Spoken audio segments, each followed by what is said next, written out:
She was on her end of the couch, legs tucked up, eyes on some crime show with the sound off like she didn't even need the plot. I leaned in, not dramatic, just plain. I miss us. She didn't turn. I have no desire for closeness. Not with you. I looked at the black screen reflection of my own face and thought, there it is. Not a bad day. A verdict. If I'd known where it was headed, I'd have moved a lot sooner. The next morning, the kitchen felt like an airport lounge. Quiet, bright, nothing connecting to anything. I brewed coffee. She scrolled on her phone like it was a lifeline. About last night, I started. I'm not begging. I'm setting expectations. Expectations. She didn't look up. Please don't start the big talk routine. No routine. I'm not doing open-ended Cold War. I'm adjusting schedule and access. Access. A half laugh. To me? To me. Ya replied. To my time, my money, my attention. I'll take my own lanes until there's respect again. She put the phone down face down. This is you punishing me because I'm not in the mood. This is me not living on your mood. Different thing. You know what your problem is? She opened the pantry like the answer was in there with the cereal. You're too soft. Everything's a conversation. It's boring. That a quote? Or you workshopped it with your committee? I reached for a mug. People notice, she said. At the gym, everyone jokes you're gentle. It's not a compliment. Everyone has names. She shrugged. You don't know them. I know Derek, I said, setting the mug on the counter, watching how that landed. Her eyebrow twitched. He's in my class. He's fun. He pushes people. Good. He can push a sled. He doesn't push my marriage. That assumes it's still a marriage, she dropped, like a penny into a well. I let the line sit. Then I turned to logistics. New rules. I'm moving back my side hours. Nights at the shop 3 days a week. Weekends are off the table until we fix tone. House costs split 50-50. I'll send the breakdown. I'm not funding dinners where I'm a prop. And I'm done with group hangouts where I'm the punchline. You're overreacting. Maybe, but I'm done underreacting. I slid an envelope across the counter. The household cards paid off. I'm closing it by end of day. Use your own for your social life. She stared at the envelope like it was a snake. So what, you're leaving? No. I'm staying in my lane and you in yours. If you want back in mine, show me why. You're trying to make me chase you. No, I said. I'm making me not chase anyone. She went still, then dialed down to that cool tone that cut more than shouting. There's a happy hour with the gym crew tonight. Don't wait up. Wouldn't dream of it. My phone buzzed. Dan from the shop. We still on for the late unload? I thumbed back, on my way after lunch. I wasn't going to sit around and bleed dignity on the hardwood. She picked up her phone. Smirked. Maybe I do like a chase, she said to the room. Just not here. Careful, I told her, grabbing my keys. Chase the wrong thing, you catch it. Look who's suddenly tough. At least I'm consistent. I walked out. My coffee went cold behind me. At work, Dan met me by the bay door. He's 50, a lifer with forearms like cables and the patience of a judge. You look like the guy who just found the broken bolt, he said. Bolt's been cracked a while, I answered, pulling on gloves. I'm tightening other parts. As we set the ramp, he glanced over. You good? I'm getting there. Don't let anyone tell you gentleness is a flaw, he said, very deliberate. It's a choice. You can also choose to stop offering it where it's not earned. I nodded once. Already started. Before I left for the day, I texted her, running late. Unload, paperwork. Back by 10. You don't need to cover dinner. Also sent. New split of utilities attached, effective this month. No reply. Face down screen all over again. At 9:30, locking the shop, I got a one-liner. Don't come by. We're still out. She didn't say with whom.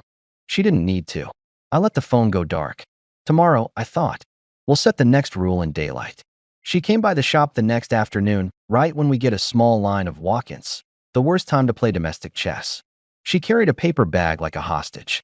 Brought you lunch, she announced. Bright smile for my customers, eyes flat for me. Dan looked up from the counter, clocked the energy, and drifted to the back like a man who knows when to leave a room. I wiped my hands. What's the occasion? I was mean yesterday, she said, placing the bag down. I shouldn't have said you were boring. You're dependable. I appreciate that. Appreciate it enough to stop dragging me in public? She tipped her head. Who's dragging? I was venting. Use a journal, I said quietly. Not my name.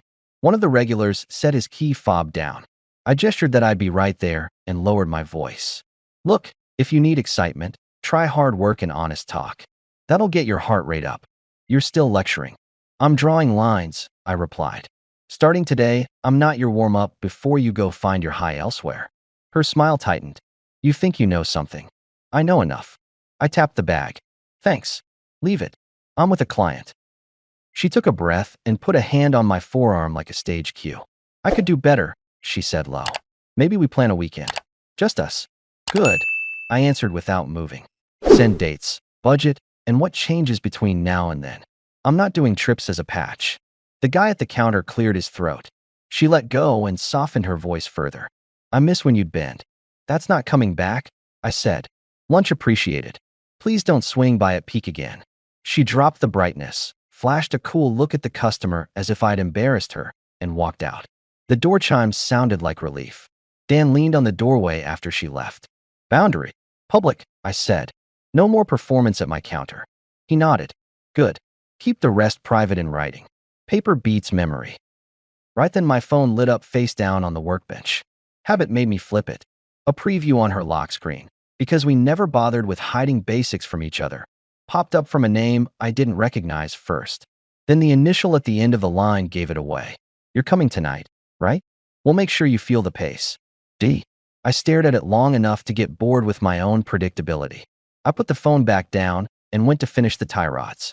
At 6, I sent her exactly what I said I would. A PDF with the bill split, the account closures, the nights I would not be home. Then a plain text. If you need me, text. If it's about feelings, email. I'll answer once a day. She replied in a minute like she'd been waiting. You're making this a fight. I'm trying here. I typed and deleted twice and then hit send. No fight. New rules. See you at home. At home, she was dressed like a catalog for a different life. She twirled a keyring. We have an invite, she announced. Backyard thing at Leah's. Everyone from the gym is there. You should come. Show your face. Not hungry, I said, checking the stove that was obviously never used tonight. You go have your pace. You're avoiding. I'm choosing, I answered. I'll see you later. She stepped into my path. If you don't show, you're confirming everyone's theory. What theory? That you checked out. Convenient, I said. You freeze me out, then blame me for the temperature. You really going to do this? She sounded almost surprised. I already am. I grabbed my tool bag and my jacket, both more honest companions than this conversation. Don't wait up. She smiled an odd, satisfied smile. I won't. Leah's backyard was the kind of suburban stage where everyone plays nice until the wine sneaks up. I went anyway because if disrespect travels, it won't be because I hid. I parked on the street, walked in like I belonged in my own life, and nodded to faces I knew from a handful of previous evenings. Leah, sharp, funny, always 2 steps ahead, hugged me. Look who made it. I thought you were too. What's the word, gentle? That rumor has legs, I deadpanned. Where'd it start? She smirked toward the deck. Ask your wife's fan club. My wife was by the grill with a cluster in athleisure, laughing at something a guy said. He was tall, charming in an obvious way, the type who likes hearing his own name. He had a D on his shaker bottle. Of course he did. I walked over. Evening. She looked at me like I was a weather change she didn't expect. You came. I was told I should show my face. Derek, there it was, offered a nod. We were just talking pace. She's been killing it. She's good at pace, I said evenly, especially when she's running from hard conversations. He mouthed oh and switched to a story about a sprint challenge, angling his body to include her and exclude me. Classy. Leah slid by with a platter. Be nice, she mouthed at me over the potatoes. Then louder, so how's the shop? Busy, I answered. People keep driving like the brakes are optional. My wife sipped from her cup. He loves lecturing strangers about maintenance. It's adorable. That the line for the night? I said, because it's not your best work. A few people coughed those careful cocktail party coughs. I let it go and moved to the side yard. Ran into Marcus, a neighbor with a deadpan delivery I've always liked. He pointed his chin toward the deck. You good with that? I'm good with my decisions, I told him. He nodded. Then make one. Back by the deck, Derek was telling a story with his arms, and my wife was lit up like it was a stage. When he finished, she laid a hand on his forearm to punctuate a joke. It was small, One of those gestures people swear means nothing. It meant plenty to me. It meant I'm done pretending this is about a bad week. She caught my eye, daring me to make a scene. I didn't. I took a step by her side and held out a folded paper. My printed split and the nights I'd be out. Our logistics, I said. Effective now. In public. She pursed her lips. You wanted public, I replied. Here's public. No more couple events for us until we fix respect. Don't use my name to score points. And stop telling people I'm soft. You like a chase? Go chase. Wow, Derek said. He speaks. Leah winced. D.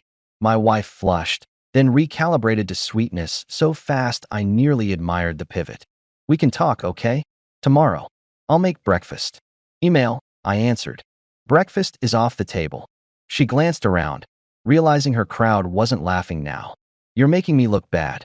You're making you look bad, I said. I'm just done subsidizing it. She took a breath, then leaned in, voice honeyed. Come home with me now. We'll leave early. Please. Mid-turn, I saw it for what it was, a tug to get me back on her script. Part of me wanted the old quiet.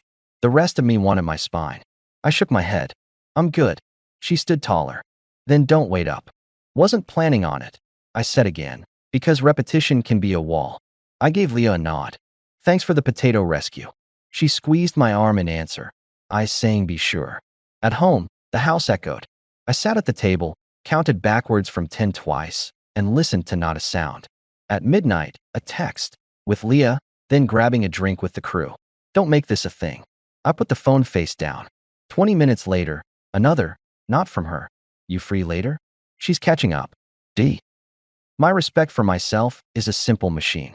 Feed it clear facts and it runs. I walked to the bedroom, pulled out the big duffel, folded clothes into it in neat stacks. Work jeans, shirts, boots, toiletries. The photo from my desk of my dad and me by the first truck I rebuilt. I left the wedding album on the shelf. It had its own gravity, and I wasn't carrying it another inch. I took my toolbox because it has my name on it, and things with your name belong to you. No note. No scene. I turned off the kitchen light and closed the door behind me, the click loud enough to count as a full sentence. I crashed at Dan's spare room. He didn't ask for explanation.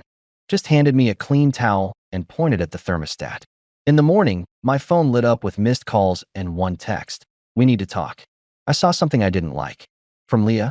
We met at a coffee place across from the strip mall where the gym sits. She beat me there. Hair up, no makeup, the sign of a woman who didn't come to perform. She didn't waste time. I'm not your messenger. She opened, wrapping her hands around her cup. I'm also not going to sit and watch you take blame for something you didn't set in motion. Say it plain, I told her. She's been chasing attention, she said level. Telling me she needs the rush. That you're dependable, but not. Whatever word she's clinging to this month. Drive? Pace? Chase? I offered. All of the above, Leah said. And Derek's been more than a classmate. I told her it's a line.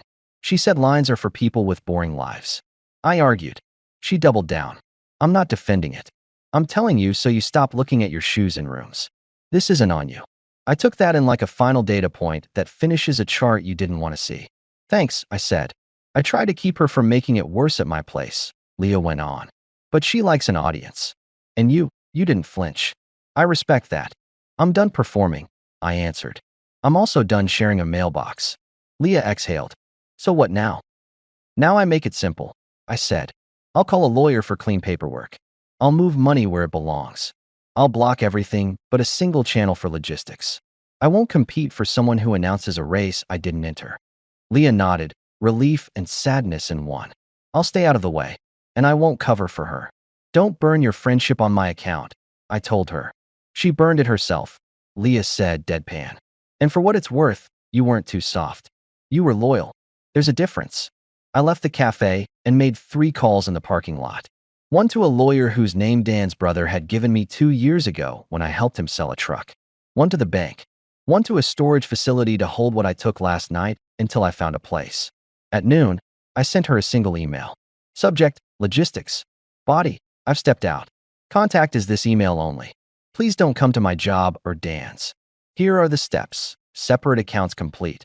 Household card closed. Utilities split with auto-pay details attached. Storage unit for pickup of personal items Saturday 10 a.m.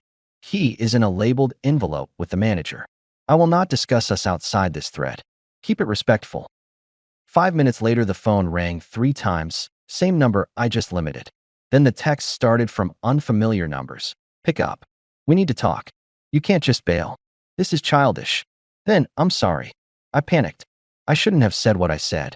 Then, you're twisting this. I let all of them sit in the draft folder of my patience. At 4, she showed up at the shop anyway, bright lipstick like a battle flag, carrying a casserole dish. Dan was at the counter. He put up a finger and called me from the bay. She's here, he said. What's your play? Policy. I answered, wiping my hands. I stepped out, kept the counter between us, and didn't look at the casserole long enough to wonder what it was. Dinner, she announced to the room like we were in a sitcom. I made your favorite. I don't eat at work, I told her. And we're not discussing feelings here. Aren't you going to invite me back to the office? No. She blinked. You're being cruel. I'm being clear, I answered. Any logistics go to the email. Saturday 10 at storage. Please don't show up unannounced again. She lowered her voice. We can fix this. We can't fix a game I didn't sign up for, I said. And even if we could, I require respect first.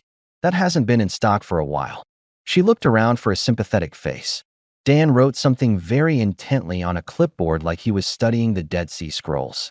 Who told you? She asked, sharpening. Leah? I didn't blink. Stop guessing. Start reading the email. She put the dish down too hard, then lifted it again, then left without saying goodbye, like even that would be a concession. At the door she turned. You'll regret this. Doubt it, I replied. Regret usually follows disrespect, not clarity. After she left, Dan whistled soundlessly. Hold the line, he said. They test it because it works. I noticed, I said. I changed who it works on. Saturday came cold and clean. I arrived at the storage place early, met the manager, a thin woman with the posture of someone who's seen too many breakup inventories. Label everything you're leaving, she said, and write down what's yours. People get amnesia here. I brought a list, I told her, holding up a printed sheet with columns. Mine/mutual/hers. I stuck to function.